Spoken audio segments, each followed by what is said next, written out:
కాదు రెడ్డి గారు వాళ్ళు చెప్తుంది ఏంటంటే కనీసం ఇప్పుడు ఒక ఇన్సిడెంటే తీసుకుందాం. ఎమ్మెల్సీ అనంతబాబు గారి ఇష్యూలో కాదు సార్ రెడ్డి గారు, ఎమ్మెల్సీ అనంతబాబు గారి ఇష్యూలో మనకి అతను డోర్ డెలివరీ చేసేస్తే ఇన్ని ఉన్నాయి కదా, కళ్ళ ముందు కనిపిస్తున్నాయి కదా, చాలా అంటే నేను అనేది రూల్స్ ఎలా పాటించాలి, సెక్షన్ ఎలా పెట్టాలి అన్నది కూడా. విజయ్ చంద్రిక, నేను పూర్తిగా చెప్పిన నా స్టేట్మెంట్ విన్న తర్వాత మీరు నేను చెప్పబోయే మధ్యలో ముందు ఇంకా ఇంట్రడక్షన్ లోనే నా భావాన్ని మీరు వక్రీకరించిన అవుతారు. నేను అట్లా చెప్పడంలా, నేను చెప్పేది ఏమంటే ఇట్లాంటి హానెస్ట్ ఆఫీసర్స్ ఉన్నారు అంటే పోలీస్ ఆఫీసర్లు డిజానెస్ట్ గా ఉన్నారు, దానికి కారణం ఒక సెక్షన్ ఆఫ్ పీపుల్ అని. అంతేగాని నేనేదో పాలిటీషియన్స్ అంతా చెడ్డవాళ్ళు చెడిపోయిన వాళ్ళు అని చెప్పలే, వాళ్ళలో గొప్ప వాళ్ళు చాలా మంది ఉన్నారు అని చెప్పడానికి నేను అందుకే రాజగోపాల్ నాయుడు తన పార్టీ వాడైనా ఆయన చేశారని చెప్పాను. మీరు నా స్టేట్మెంట్ మీరు వక్రీకరించుకుంటున్నారు. అట్లా చెప్పడం అంటే లేదు. నేనేం చెప్తున్నానంటే అంటే ఇప్పుడు పనిచేసే వాళ్ళలో హానెస్టీ, ఇంకోటి ఎథిక్స్, మేనర్స్ కొలబడ్డాయి. ట్రాన్స్ఫర్ చేస్తే వెళ్ళిపోతాం, ఇంకో దగ్గర పోతాం అనేటువంటి వాళ్ళ సంఖ్య పోలీస్ డిపార్ట్మెంట్ లో ఎంతవరకు ఉంది, ఎంతమంది ఉన్నారు? వాళ్ళ కొమ్ము కాస్తే నాకు మంచి పోస్టింగ్ ఇస్తుంది, 10 రూపాయలు సంపాదించుకోవాలనేటువంటి వ్యవహారంలోనే ప్రయత్నిస్తారు తప్ప ఎక్కడ లేదు నన్ను ట్రాన్స్ఫర్ చేస్తే ఏమైతుంది, నా జీతం నాకు వస్తుంది కదా అంటారు తప్ప ఇంకేం కాదు. ఏబి వెంకటేశ్వరరావు గారు నేను కలిసి పనిచేశాం. ఆయన పనిచేసిన రోజుల్లో ఒకానొక పెద్ద ఆఫీసర్ భార్యను నేను అరెస్ట్ చేశానని కక్ష సాధింపు వల్ల నాకు ఆయన ఎంక్వైరీ ఆఫీసర్ గా వేసినారు, ఏం నన్ను ట్రాన్స్ఫర్ చేసినారు, ఏమైతుంది? అంతకంటే ఏం కాదండి. నేను చెప్పేది ఏమిటంటే ఒక మాట నేను వినండి, మీరు ఏం చెప్పేది ఏమంటే ఆఫీసర్లు డెఫినెట్ గా ఒకవేళ పాలిటీషియన్లు ఒత్తిడి చేసో లేకపోతే డిపార్ట్మెంట్ వాళ్ళు ఒత్తిడి చేసో చేసి ఆ మనిషిని అక్కడి నుంచి చెడ్డ పని చేయమంటే చేయనని తిరగబడాలి. అది నేను చెప్పబోయేది. అది తిరగబడట్లేదు కదా, గత 5 ఏళ్ళు తిరగబడలేదు, ఇప్పుడు ఏం చేయాలి? ఇప్పుడు నివేదికలు తెప్పిస్తున్నారు. ఒక మాట అండి వినండి.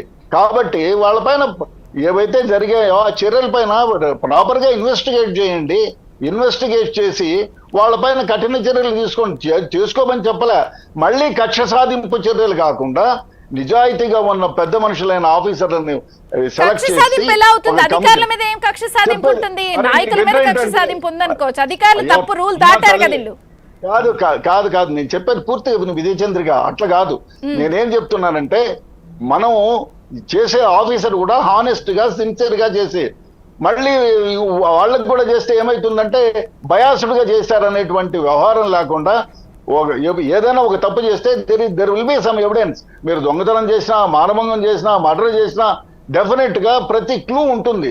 దాన్ని వెలికి తీసి వాడిని ఇప్పుడు మీరు ఏదో చెప్తున్నారు రిటైర్ అయిపోతే అడిగిపోతారండి, మర్డర్ చేసి రిటైర్ అయిపోతే నిర్దిష్టమైన టైం బౌండ్ లో ఉండాలి. అదే నేను చెప్పబోతున్నాను, చెప్పనీరు కదా మీరు. ఇప్పుడు నేనేం ఇప్పుడు ఆంధ్రప్రదేశ్ ప్రభుత్వం చేస్తుంది అదే,